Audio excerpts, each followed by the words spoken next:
I'm Edie Lush, and I'm here in the Hub Culture Pavilion.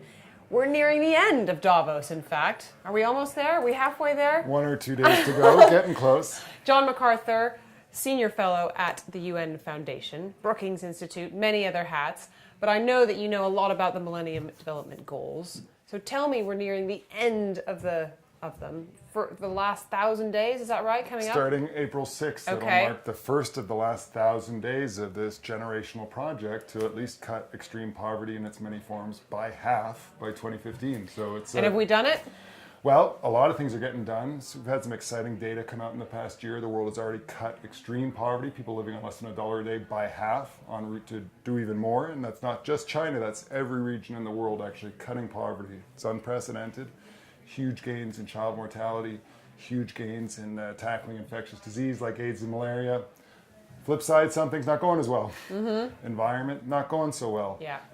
Water in some countries doing great, but sanitation, broader environmental issues, climate, of course, huge issue. Undernutrition, hunger, stunting, it's pretty much a flat line. Education, mixed. Some Right. places doing pretty well, actually. Overall, big numbers, but what's the quality? What are kids really learning? Not just counting the heads in the school, but what's going into their head while they're at school. So it's a mixed bag, but a lot of successes, but a lot to still get done in the last 1,000 days. So what do you think is going to come after the Millennium Goals? Well, it's a big debate right now, and I'm involved with it, discussing it, as are many, many, many people around the world. And I think that's one of the most important things to understand. It's why conversations like this, social media and so forth, are going to be so important.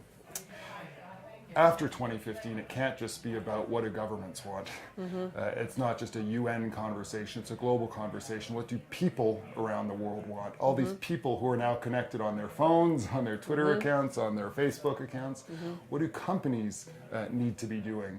How are they thinking about their actions for the environment, for their employment strategies? What does fairness look like in a local society? And at the same time, of course, we're not letting governments off the hook. Yeah. What do governments have to do? But the game for governments has changed so much in the past generation. It's not a false division between rich and poor countries. We have a handful of rich countries that are, many of them struggling to keep the arrow going in the right direction. We have a huge number, billions of people in these fast-growing so-called middle-income countries with extraordinary growth in their influence, rightly. And then we have actually a shrinking number of so-called low-income countries. Some of them are facing real profound social challenges, but even most of them are now facing great progress. So it's a much more complicated chessboard, if you will, to get agreement globally, and that's the big debate right now.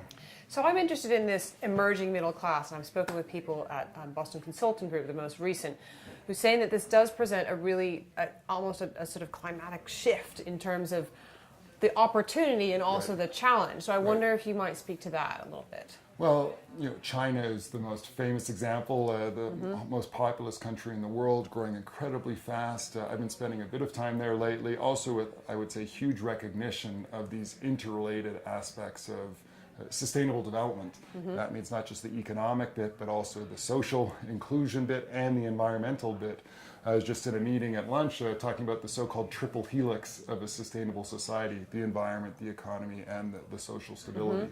And so places like China, also India, Indonesia, and so forth, but also places like Nigeria, Ghana. It's not just an Asian thing, although Asia is where most of the world's people still live. They're rightly getting more voice per person, which is very fair, but also they're rightly having more influence because of their increased economic impact and just the fact that they're providing so much of the energy, if you will, for the global move forward. The flip side is that as those few billion people have advances in life's living standards, there's a huge impact forthcoming. Already is being seen, but it's going to be even bigger on the current trajectory on the environmental footprint. A lot of conversation around planetary boundaries. What does that mean? Well, this is an idea out of a Swedish scientist who has put forward this concept that we have to understand there are multiple dimensions, that the Earth actually has its own boundaries, and we're pushing a few of them.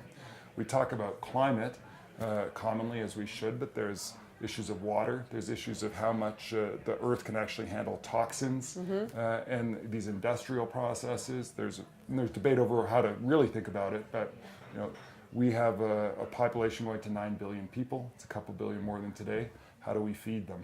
Yeah. How do we have the water to grow the food to feed them? How do we have the energy to get the water and to grow the food to feed them? As all those peoples get transport, how do we have the energy to fit that? What does a clean energy strategy look like? So really, it's trying to think through. Human beings are having such an incredible impact on solving problems at the same time as they're creating problems. And we need to be, managing that balance in a much more proactive way. As the studio lights beam down on us, I'm conscious that, of course, warming is still a huge, massive issue. Right. And you've been talking about it. And over the course of the week, I've had business people saying, well, it doesn't matter, we don't have a global deal. We're moving on, business. But actually, it does matter. It does matter. It does matter. Yeah. And any hope? The President of the United States fortunately said he thinks it matters in his State of the Union speech. I actually have had different conversations. I was just with a bunch of CEOs and global policy leaders who were saying this really matters. We have to solve this problem.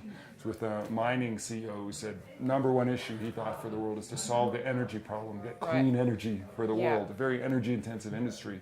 So I think that the scientific evidence is unambiguous. We have a huge and growing, and we don't even understand, we couldn't understand yet the full consequences of the threat.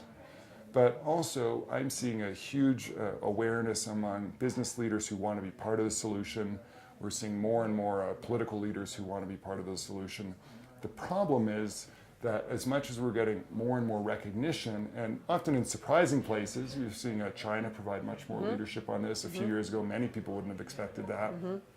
We're not seeing the movement really in places like the United States, like my home country, Canada. We're not seeing people wanting to move away to carbon taxes, which most economists will tell you are essential for a global solution. So I see the sentiment growing, but not the agreement on how to share the burden. But I wouldn't even call it how to share the burden. I would consider it how to share the solution. And it's a tricky problem, and maybe the world's toughest problem is how we're going to fix that really fast.